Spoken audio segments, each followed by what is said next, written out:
Emily Ruiz hadn't flown in nearly 5 years. Airports used to be filled with uniforms, salutes, and handshakes. Now she moved through them like a ghost. Her service dog, Delta, a loyal black Labrador with a faded red vest, walked silently beside her as she limped toward the check-in counter at Dallas-Fort Worth International Airport. She wore a gray hoodie with the sleeves tugged low and sunglasses over her eyes, but her scars couldn't hide that. 2 long burn marks ran across the left side of her face, tracing down her neck like melted wax. Her left hand trembled slightly from nerve damage, and her limp was more visible when she walked without the cane. Still, she walked with quiet dignity, until the whispers began. "Mom, what's wrong with her face?" a child asked loudly. The mother hissed, glancing at Emily with awkward discomfort. A young couple a few feet away exchanged smirks. "Jesus," the man muttered. "She looks like she fought a war with a blender." Emily heard it. She always did. No matter how quiet the words were, they landed like grenades. The airline clerk barely looked at her ID. "You're not in uniform." "You say you're military?" "I was," Emily said simply. "Well, I can't check the dog unless I see documentation." "Is that even a service animal?" Delta sat perfectly still, staring forward, a trained soldier in his own right.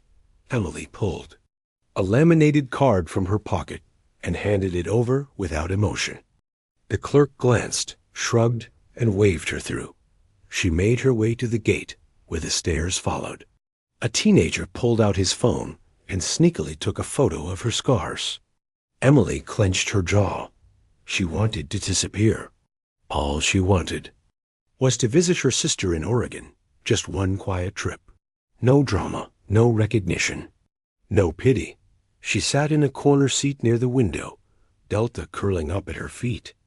She kept her eyes down, but the memories clawed their way in anyway. Desert heat, bloodied uniforms, the shriek of mortar fire, and the taste of dust when the world had gone white. She remembered flames licking at her arm, a soldier screaming for help, her own voice shouting, "I'm not leaving you," as she dragged a body through smoke. "Excuse me," a soft voice interrupted. Emily looked up. An older woman, maybe in her 70s, stood beside her, holding a small water bottle. "Would you like one? You look warm, dear." Emily hesitated, and nodded. "Thank you." "I hope you don't mind me asking," the woman said gently. "But did you serve?" Emily gave a small smile, tight and tired. "Yes, ma'am. Army medic. Afghanistan." The woman nodded respectfully. "My husband was in Korea." He had the same look in his eyes. Emily's smile faded. It doesn't go away. As the woman walked back to her seat, another man nearby, mid-30s, baseball cap, designer luggage, leaned toward his wife and whispered, "She probably got blown up doing something dumb. Doesn't look like much of a hero to me." Emily closed her eyes. The words stung, but she was too used to the sting to flinch anymore. In her mind, she replayed the moment her hand had reached into fire to pull a wounded soldier out of a burning Humvee. He had survived. She had burned. She looked down at her left wrist, where a faded tattoo peeked out from beneath her sleeve. A wolf curled around a dagger, the symbol of her covert unit, one that no one outside that circle ever understood. A mark of sacrifice that no one in that terminal knew what she had done, what she had given. They only saw scars and stared like she was broken. Emily tightened the sleeve to hide the tattoo. She sat quietly as the gate filled with more travelers. All around her, the world kept moving. People laughed, sipped coffee, argued over boarding. Zones. An Emily warrior, survivor, invisible, waited in silence. But the silence wouldn't last much longer. Asterisk, the hum of the terminal faded beneath. The weight of memory. Emily leaned her head back against the cold wall and closed her eyes. The scarred skin across her cheek ached faintly in the air-conditioned chill. Delta shifted at her feet, sensing her tension. He nudged her hand with his nose, a silent reminder she wasn't alone, not completely. Her sleeve had slid up just enough to reveal a piece of the ink etched into her wrist. The wolf and dagger, a silent emblem of the unit no one mentioned. Not in newspapers, not in briefings. They were called Shadow Vapor, a combat medic strike team, embedded with special forces deployed to areas so hostile. The maps didn't have names for them. It was never meant to be public. She remembered the day she got the tattoo. 6 months into her third deployment. They'd just extracted a CIA operative and 2 Marines from a collapsed compound under fire. Her commander handed her a battered patch and said, "Welcome to the Ghosts." The tattoo was inked on there. Base camp wall by a Navy corpsman using recycled ink and sterilized tools. No fanfare, no applause, just silence, and a shared nod of respect. That ink had bled with her blood when the IED went off months later. The teenager from earlier was still nearby, phone in hand. He pretended to scroll, but every so often he aimed his camera toward her. Emily noticed. Delta noticed too. His ears perked. She caught the boy's eye. He quickly turned the phone over and laughed with his friends. "She looks like something out of a horror movie," he whispered. Not quietly enough. Emily said nothing. She had screamed under a collapsed roof while her arms burned. She had wrapped makeshift tourniquets with teeth clenched against pain. She had brought 6 men home who would have died. And still, these people laughed. Flash. The phone screen lit up again as another photo snapped. Emily's knuckles whitened as she gripped her cane. The metal felt colder now. Her chest tightened. She'd been told this would happen. Her therapist called it re-entry shock, the cruel contrast between life in uniform and life in the shadows. Heroes overseas, strangers back home. Delta stood up. The boy seemed startled. "Is your dog gonna bite me?" he asked, half joking. Emily gave a hard stare. "Only if I tell him to." The boy laughed nervously and moved away. She sighed and rubbed her temple, the gesture exposing more of her tattoo. A man sitting across the gate noticed. A former Marine, judging by his eagle, globe, and anchor tattoo. His eyes narrowed as he recognized the design faintly. His expression shifted from curiosity to quiet, understanding, but he said nothing. That was the code.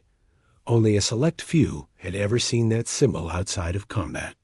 To recognize it was to know something had happened, something not meant for the world to understand. Something buried. Emily adjusted her sleeve again, tugging the fabric down as if to hide not just the tattoo, but the weight of everything behind it. She wasn't angry that people didn't know what it meant. What stung was how quickly they judged. What they didn't understand. A voice on the loudspeaker called for early boarding for first class and active duty service members. No one stood up. Not her. Not anymore. She hadn't worn a uniform in 4 years. Not since her final mission ended with shrapnel, surgery, and 3 months in a medically induced coma. She reached into her backpack and pulled out a small journal. It was leather-bound, worn, and filled with unsent letters. Letters to her fallen comrades, to families, to herself. She flipped to a page dated 2 years ago. "If I'm forgotten, so be it. But let me live with the silence if it keeps them alive." She ran a finger across the words. Then someone walked into the terminal, someone who would change everything. At gate B-17, life continued its quiet hum. People scrolling through phones, sipping coffee, adjusting suitcases, until a hush seemed to roll through the crowd like a ripple on still water. A tall man in dress slacks and a civilian blazer entered the terminal, escorted by a quiet entourage that remained discreet but alert. He had silver hair, a firm jaw, and the presence of someone who never needed to raise his voice to command. Room. General Silas Danner had arrived. There weren't many five-star generals left in modern history. In fact, Danner was the only one still living, a legend among soldiers, decorated beyond belief. He was rarely seen in public, let alone traveling without military security. He was en route to a special memorial event in Colorado, one held every 5 years to honor elite medics lost in black operations. No press, no cameras, just names, shadows, and memory. As he walked toward the gate, something caught his eye. He stopped mid-step. At first glance, the woman looked like anyone else. Hoodie, jeans, a service dog resting by her feet. But then he saw her left wrist, a tattoo. He blinked once. His breath caught in his throat. The wolf, the dagger. Danner hadn't seen that symbol in nearly a decade. He turned slowly, signaling his staff to remain behind. His gait was deliberate, steady. He approached her seat like a man walking through memory. His mind flashed back to a field hospital in Kandahar. Blood-slicked floors, a burning convoy, and the name Ruiz scrawled across a medic's chart with the word deceased, scratched out twice. Emily noticed movement in her peripheral vision. She looked up casually, then froze. The man approaching her wasn't just familiar, he was history in a uniform.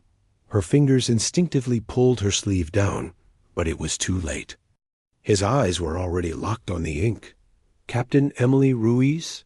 he asked, voice low, gentle. She blinked. Her heart pounded. Yes, sir." The terminal noise dimmed. Nearby passengers started to notice the exchange. Phones lowered. Conversations stopped. People began to stare again, but this time not with mockery. With curiosity.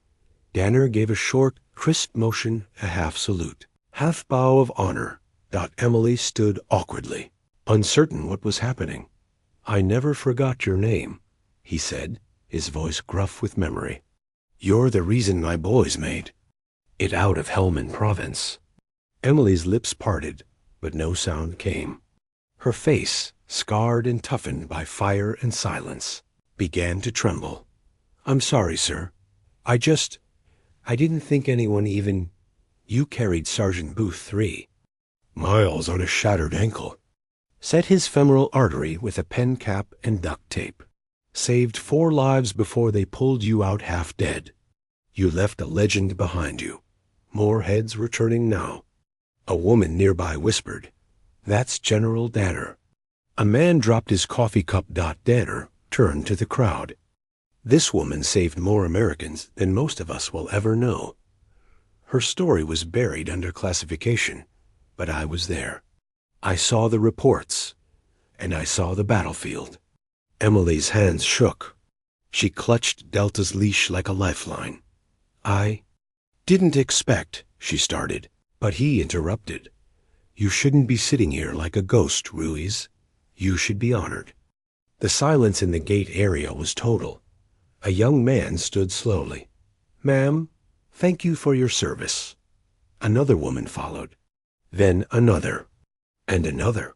One by one, people rose to their feet, not because they were told to, but because they felt it.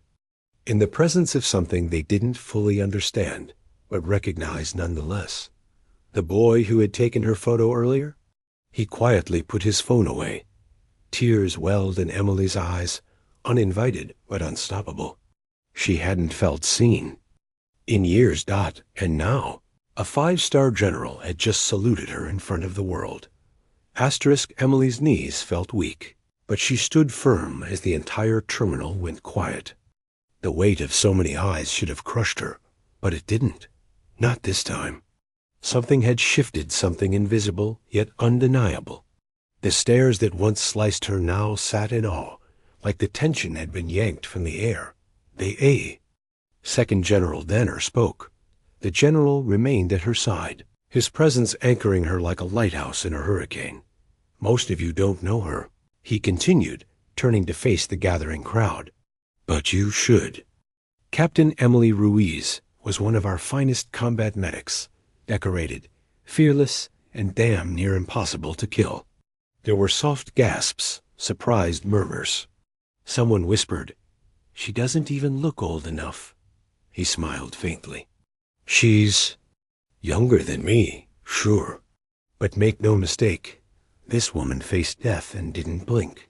Emily swallowed hard, her voice trembling. "Sir, I'm just a medic." Danner shook his head. "No, you're the reason others lived to tell their stories. That's not just anything." He turned back to the onlookers. "The scars you see? That's what sacrifice looks like. That's what honor looks like." The teenager who had taken her picture earlier lowered his head in shame. The couple who had mocked her appearance shifted uncomfortably in their seats. No one laughed now. There was no mocking, no snide comments, only a silence that felt holy. A gate agent came forward and offered Emily a complimentary upgrade to first class. She declined with a quiet thank you. Danner smiled. "Same humble attitude.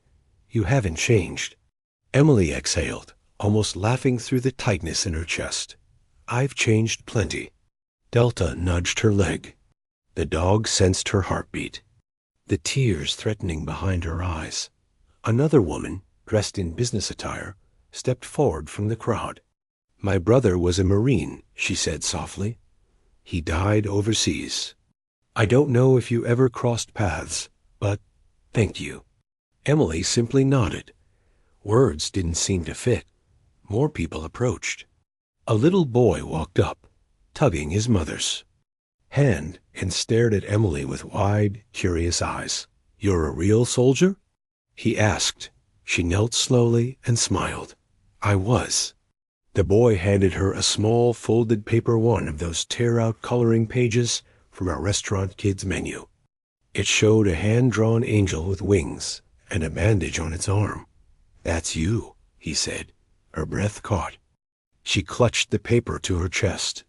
A memory flashed. Years ago, in a muddy field hospital in Wardock, one of her wounded teammates called her the Angel of the Valley. It was the first time she cried during deployment, and the last until now. Danner put a firm hand on her shoulder. "You've carried more weight than any one person should, but you carried it well." Nearby, a young vet in civilian clothes stood and saluted her. The movement spread like a wave. One by one, people in the terminal stood not out of obligation, but reverence. They didn't know every detail. They didn't need to. They saw what mattered. A woman broken but unbowed. A symbol they hadn't realized they needed to see. The same clerk who had doubted her service earlier now stood frozen. Regret plain on her face. Emily wiped her eyes and looked at Danner. "I thought I was invisible." "You were never invisible," he said firmly. "You were just ahead of your time." Someone called out boarding instructions, but no one moved. For one moment, everything paused: planes, phones, schedules. In that gate terminal, a nation's soul remembered itself, and Emily Ruiz stood taller, not because of medals or ranks, but because the truth had finally found its voice. The boarding gate buzzed with confusion and quiet awe. No one quite knew how to return to normal. After what had just unfolded, the airport felt like sacred ground. Travelers who had moments ago been annoyed at flight delays now stood silently, watching Emily Ruiz, the woman they had misunderstood, wipe tears from her eyes and tuck the child's angel drawing into her jacket pocket like it was a medal. General Danner hadn't left her side. A local news crew, alerted by someone who had posted a photo online, arrived near the terminal. A reporter tried to step forward, camera raised, but Danner blocked him with a single gesture. "Not now," he said. "Let her breathe." Emily gave him a grateful glance. "I don't want to be a headline," she whispered. "You won't be." "A headline," he replied. "You'll be a reminder." The gate agent returned with another offer. Ma'am, we'd like to put you in first class, on the house. Emily shook her head gently. I appreciate it, but I've never flown first class. I'm good where I am. The agent paused, nodded in respect, and walked away. She looked down at Delta, who had remained calm and focused throughout everything.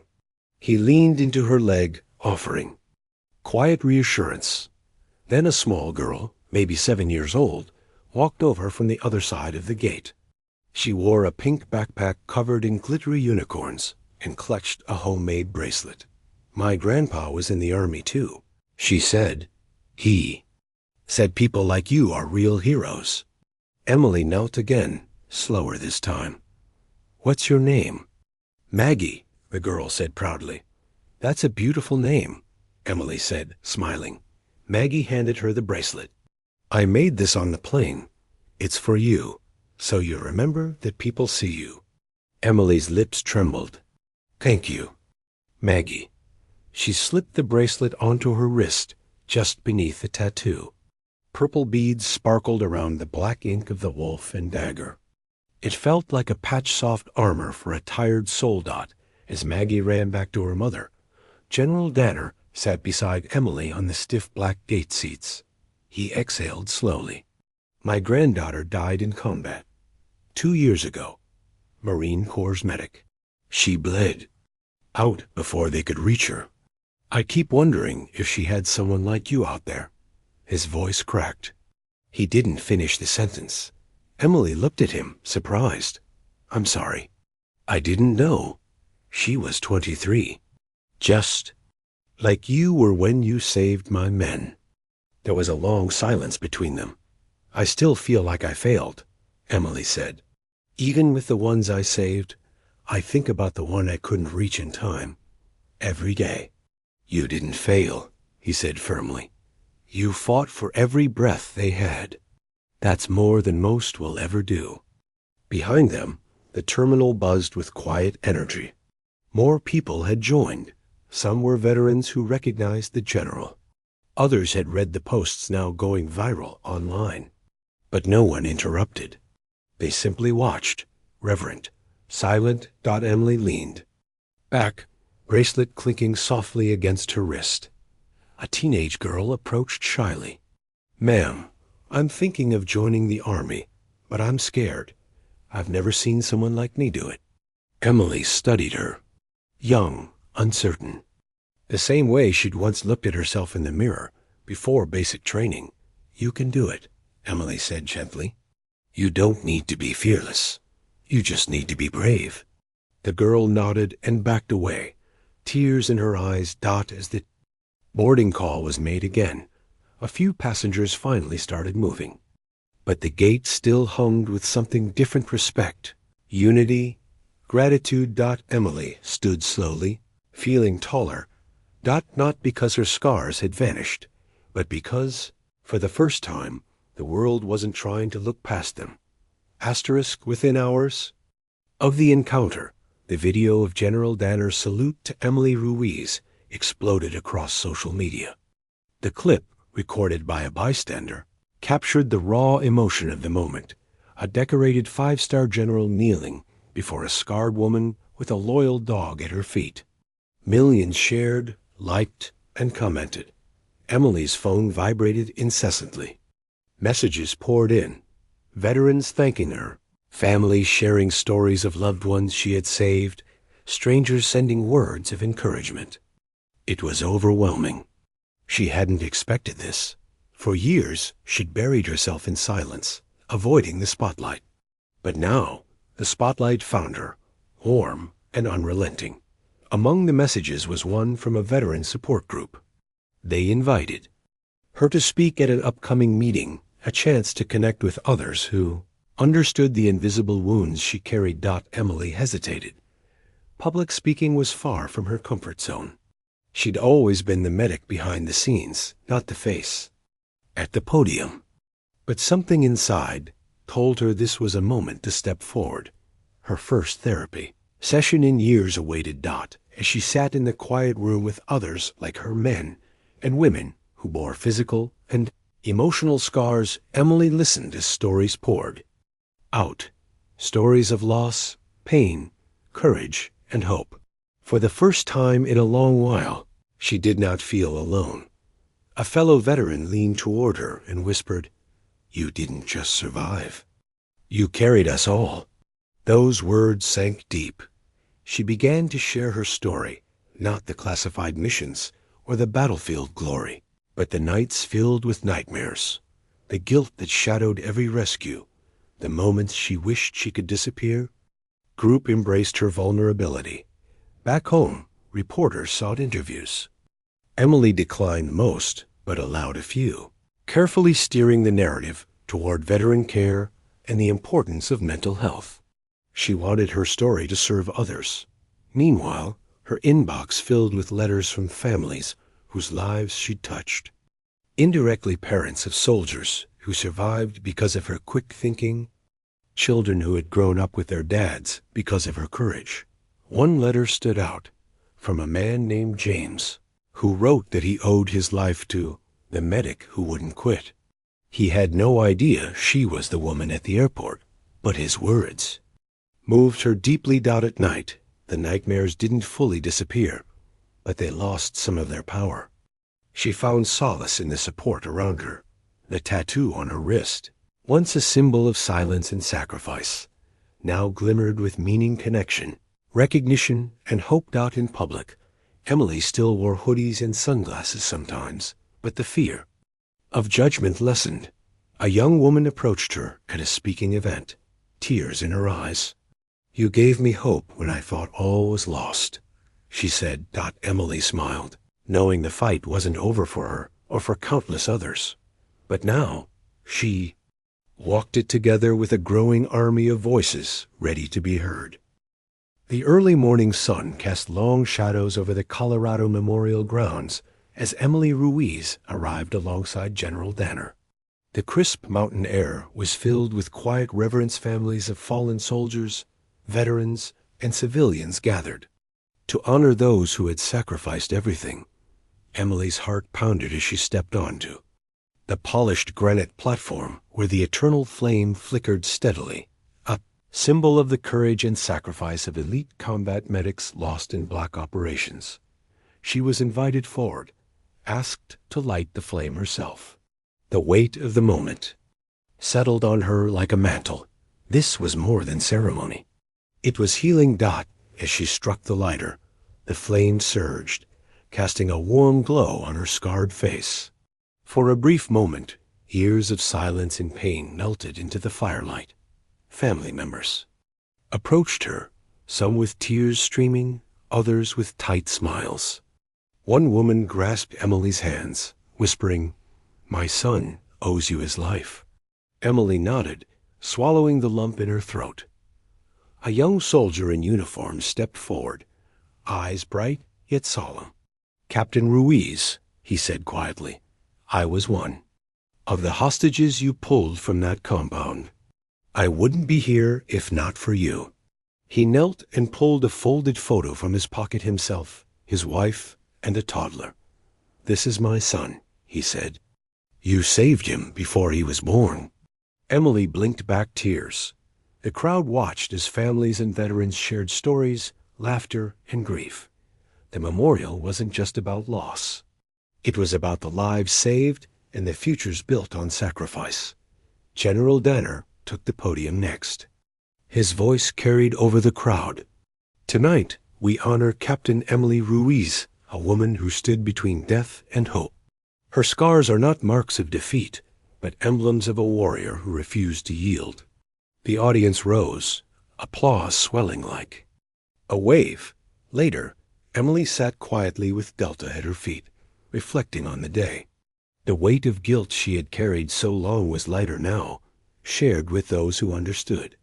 One letter from a fellow medic, read aloud during the ceremony, stayed with her. "You carried the flame when we could not. You gave us all a reason to keep fighting." Emily smiled softly, the eternal flame flickering in her eyes. This memorial wasn't the end of her journey. It was a new beginning. A chance to rewrite the story of what it meant to be wounded, to survive, And to heal Dot, she stood, looking around at the faces, some she recognized from the airport moment, others new but united in purpose.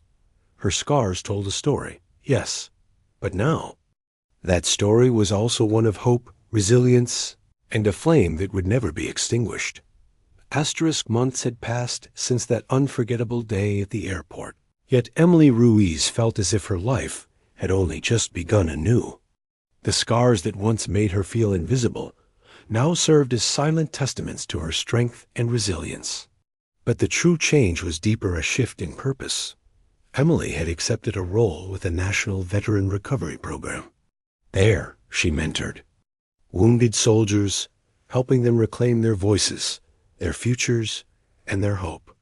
Her own experience, both the triumphs and the scars, made her uniquely qualified to guide others through darkness. She traveled to military bases and schools, speaking openly about trauma, sacrifice, and healing. Her stories were raw, honest, and powerful, an antidote to stigma and silence. Each speech kindled courage in those who heard her, reminding them they were not alone. One afternoon, after a presentation in a high school auditorium, a young woman approached Emily. Her arms were scarred, her eyes guarded. She introduced herself quietly. "I'm Maya. I was in a car bombing 2 years ago. I don't know how to move forward." Emily reached out, squeezing her hand gently. "I know the feeling. But you're here. That means you can fight. And you don't have to do it alone." Together, they began walking a path of recovery therapy, community, hope. Maya's progress reminded Emily of herself years ago, still lost in silence, still yearning for light. At home, Emily often returned to her journal, now filled with letters of gratitude, reflections on healing, and plans for the future. Her tattoo peeked from beneath the sleeves, no longer hidden, but worn with quiet pride. She remembered a journal entry written long ago, after the explosion that nearly took her life. "If I survive, let me matter again." Now she mattered. One busy afternoon, Emily found herself again at an airport terminal, Delta by her side. But this time, the atmosphere was different. People didn't stare or whisper. Instead, she noticed smiles, nods of respect, and curious eyes filled with admiration. A small boy tugged his mother's sleeve and pointed at Emily. "Look, it's the lady from the video." Emily smiled and returned his salute. "Thanks, ma'am," he said shyly. Her heart swelled. She realized that her scars told a story, one that had finally been heard. She was no longer invisible. The world had learned how to see Dot, and in that seeing, Emily found not only acceptance, but a renewed mission. A mission to shine a light on wounded warriors, to remind the world that scars are not signs of weakness, but badges of honor. A mission to carry the flame forward for those who had no voice, and those still fighting to find theirs. Her journey was far from over, but for the first time in a long time, Emily felt ready.